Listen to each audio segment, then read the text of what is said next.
Macedonia, home of Alexander the Great, perhaps the greatest conqueror the world has ever known. Though scorned by ancient Greeks as barbarians and long neglected by scholars, the ancient Macedonians are now being recognized as a people of wealth and sophistication. Their royal tombs have yielded staggering works of art, gold and silver, and enduring riddles about the genius behind Alexander's greatness. But to the people of Athens, the setting for Greece's golden age, the Macedonians who produced Alexander were not Greek at all. Because the Macedonians were a warlike people, subject to autocratic kings, the Athenian orator Demosthenes saw them as completely barbarian, unfit even to be slaves. The rise of the Macedonians was once viewed by historians as a depressing postscript to the glory that was Greece. Historian Yugin Borza has specialized in the culture of ancient Macedon.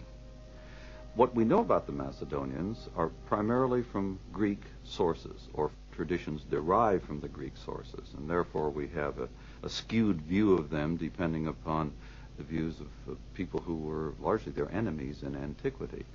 Greeks, after all, lived in city-states, the way Greeks thought proper civilized people should live, whereas the Macedonians lived under what the Greeks considered to be a primitive and highly authoritarian monarchy. At the site of Macedonia's royal palace in Aegean, archaeologist Stella Drugu explains.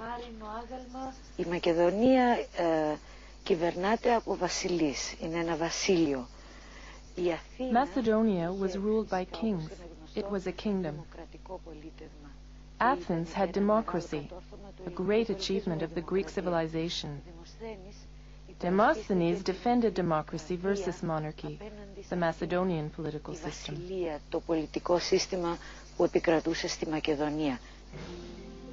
Philip, seeking the acceptance of the Greeks, sent a horse and chariot to the Olympic Games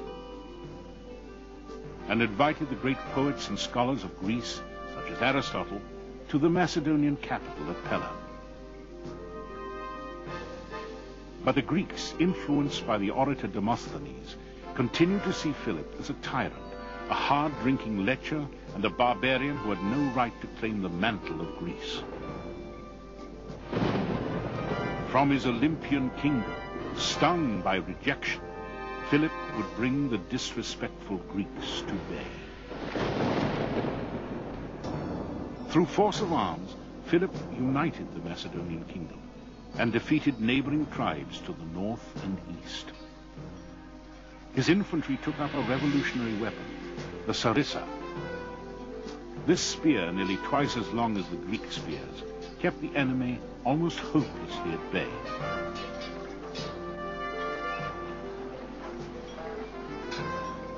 He perfected the previously little-known art of siege warfare, creating a corps of engineers to design siege engines and catapults that became the terror of Greece.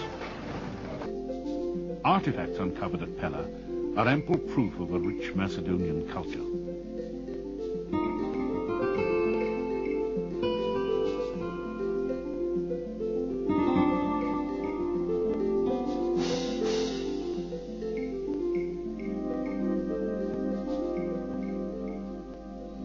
Excavations by our colleagues in Greece have brought to light sufficient examples of an exquisite taste in art that suggests that these Macedonians were not a race of barbarians as Demosthenes and other Greeks had charged.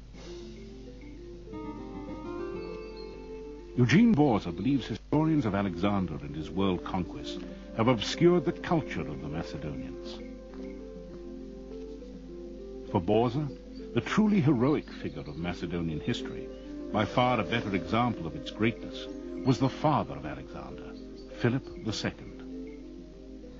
Undoubtedly, Alexander was young and impetuous and brilliant, and perhaps, along with Napoleon, the greatest military genius of all times. But he was not a thinker and a planner as Philip was. Philip had enormous diplomatic as well as military skills and was a leader of men in a way that perhaps Alexander was not.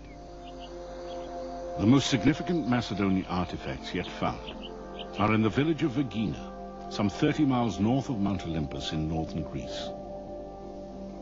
Archaeologists now believe this to be the ancient city of Aegean. Here in 1977, a team led by acclaimed Greek archaeologist Manolis Andronikos found a tomb apparently undisturbed since the 4th century BC. It was the first intact Macedonian burial ever found. Archaeologist Stella Drugu, now director of the Aegean site, assisted Andronikos during his momentous excavation. Στο σημείο να ανοίξουμε τον τάφο ήταν για μας και σαν αρχαιολόγοι και σαν... We got to the point of opening the tomb. It was an impressive experience for us as archaeologists and as human beings. We had to be calm and accept what we found. When we entered the tomb, we stopped thinking as scientists, but felt as humans the deep connection between ancient times and our own. Που μπαίνει σε έναν χώρο από τα παλιά χρόνια, συνδέει το χρόνο, τον παλιό χρόνο με τον νέο. As Manolis Andronikos and his team scrambled through a hole made above the marble doors, they saw a room brimming with treasure. A gilded quiver leaned up against the marble doors. Behind it lay 74 arrowheads and decomposed wooden shafts. Exquisitely made bronze and silver vessels.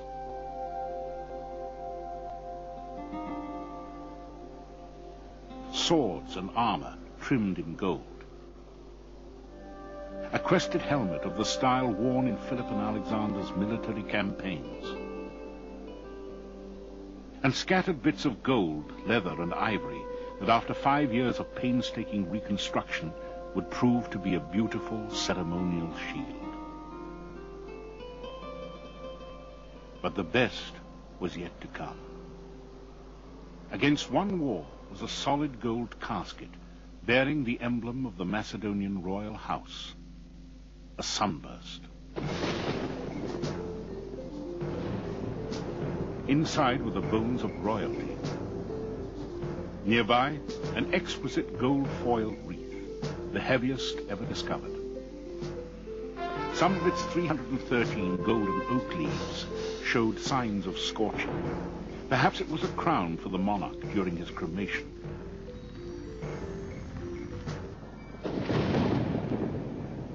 Though the identity of the buried king is unknown, the treasure found in the tomb is unmistakable proof that the Macedonians were not a barbaric tribe whose only accomplishment was making war. Whether done by indigenous Macedonian craftsmen or by Greeks and others working in Macedonia or imported from elsewhere, there's nothing else quite like it anywhere in the ancient world.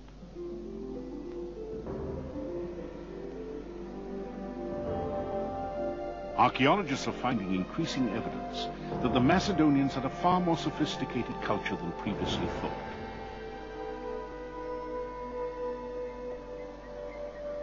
But they are also exposing a civilization beset by tragedy. But Alexander would take his father's place as the immortalized conqueror of the world.